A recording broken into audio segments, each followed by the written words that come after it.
आप सबने देखा और आज के ऐतिहासिक दिन के गवाही बने।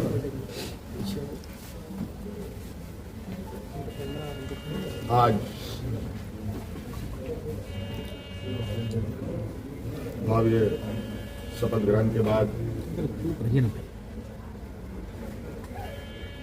नई सरकार गठन के मार्ग प्रशस्त हुए हैं। उसके पश्चात आज हम लोग प्रोजेक्ट भवन में आए हैं और बहुत सारे बिंदुओं के साथ पदाधिकारियों को निर्देश भी दिया गया। उनमें से कुछ महत्वपूर्ण बिंदु हमारे सामने थी जिसका हम लोगों ने निष्पादन किया। आप सब लोगों ने देखा और आप सब लोगों को मालूम है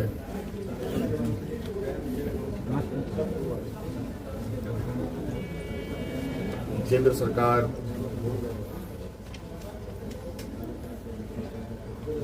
देश की रक्षा हेतु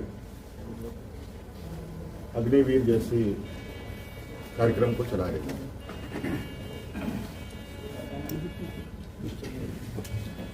उस विषय को लेकर कई सवाल हैं नौजवानों के भविष्य को लेकर,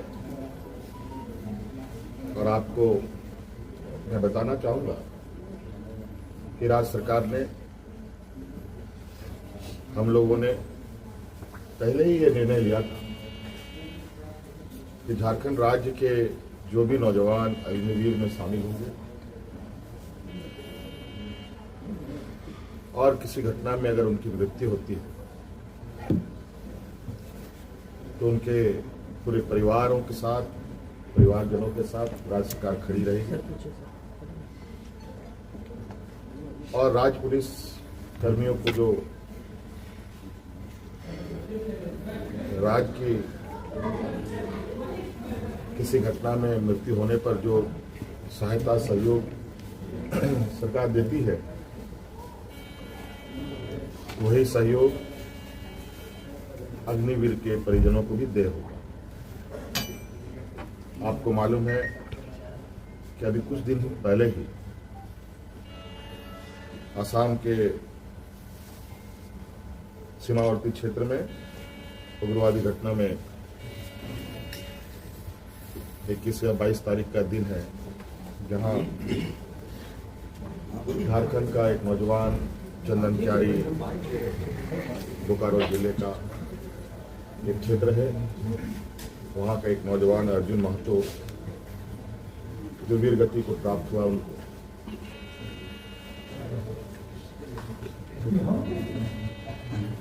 और आज हमने उनके परिजनों को बुलाया। उनके भाई को हम लोगों ने एक नियुक्ति पत्र दिया और 10 लाख रुपए अनुदान भी उन्हें उपलब्ध कराया गया और उनके भाई बलराम महतो बोकारो समरानगर में चतुर्थ वर्ग के पद पर उनको नियुक्त भी किया गया।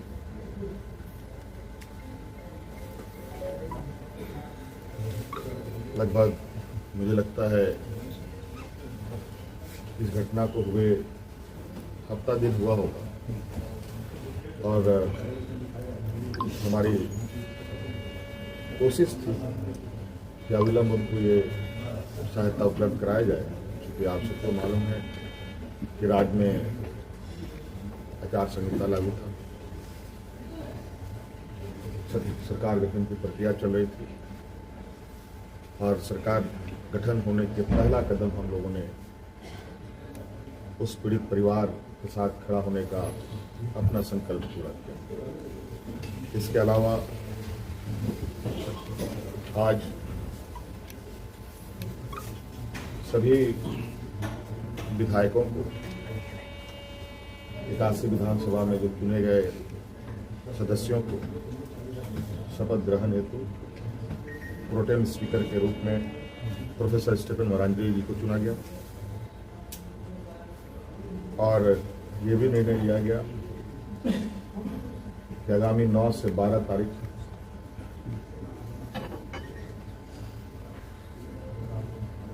सरकार का प्रथम सत्र आहूत होगा और ये भी निर्देशित किया गया कि जो हमने निर्णय लिया था कि मैया सम्मान योजना के तहत दिसंबर माह से महिलाओं के खाते में 2500 रुपये देने का, उसे भुगतान किया जाएगा प्रति माह। केंद्र सरकार में हमारा जो बकाया है 1,36,000 करोड़ रुपया,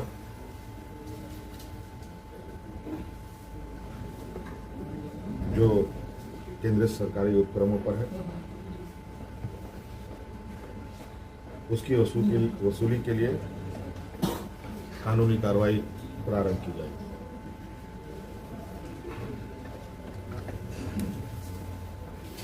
आपको पता है ये राज्य देश का सबसे पिछड़ा राज्य है। यहाँ पर सामाजिक सुरक्षा, सोशल सिक्योरिटी अत्यंत महत्वपूर्ण और आवश्यक है। इसके तहत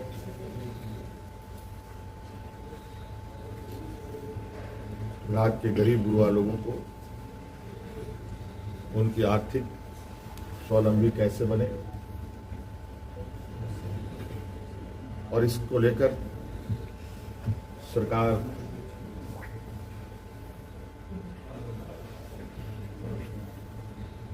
को अपनी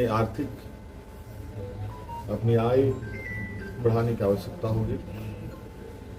इसके लिए नए स्रोत खोजे जाएंगे। खनन क्षेत्र में लागू या चल रहे पुराने करों की समीक्षा होगी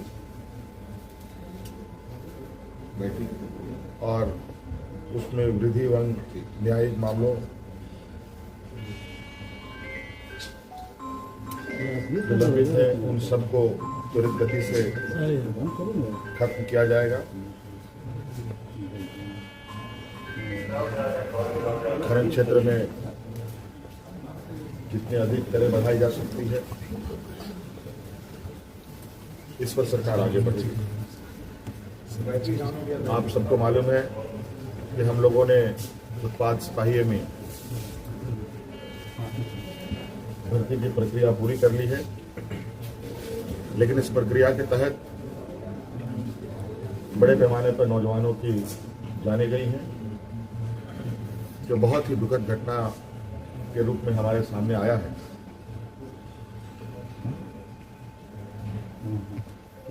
क्योंकि भविष्य में भी बड़े पैमाने पर पुलिस की बहाली होनी है,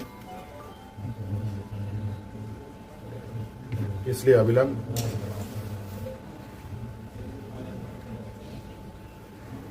पिछले हुए नियुक्ति में जो घटना घटी है उसकी समीक्षा की जाएगी। राज्य में सभी पदों पर नियुक्ति के लिए जेपीएससी और जेएसएससी तथा अन्य प्राधिकार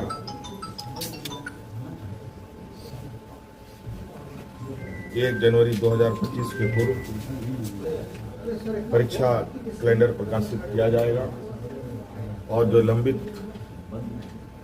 रिजल्ट हैं उनको प्रकाशित किया जाएगा। साथ साथ में यह भी निर्णय लिया गया, असम में जो वहां के चाय बागान में बरसों बरस से यहाँ के मूल वासियों को ले जाया जा करके जो वहाँ बसे हैं, जो विशेषकर जनजातीय समूह जो झारखंड मूल के हैं, उनकी दशा एवं उनके भविष्य में दिए जाने वाले सुविधा का अध्ययन के लिए सर्वदलीय प्रतिनिधिमंडल एवं पदाधिकारियों का दल असम जाकर जमीनी स्तर पर अध्ययन करेगी और सरकार को प्रतिवेदन सौंपेगी। ये कुछ महत्वपूर्ण बिंदु आपके हम समक्ष हमने रखा है। बाकी चीज़ें और भी है जो हम समय समय पर आप सब लोगों के समक्ष अवगत कराने का काम करें। फ्लोर टेस्ट क्या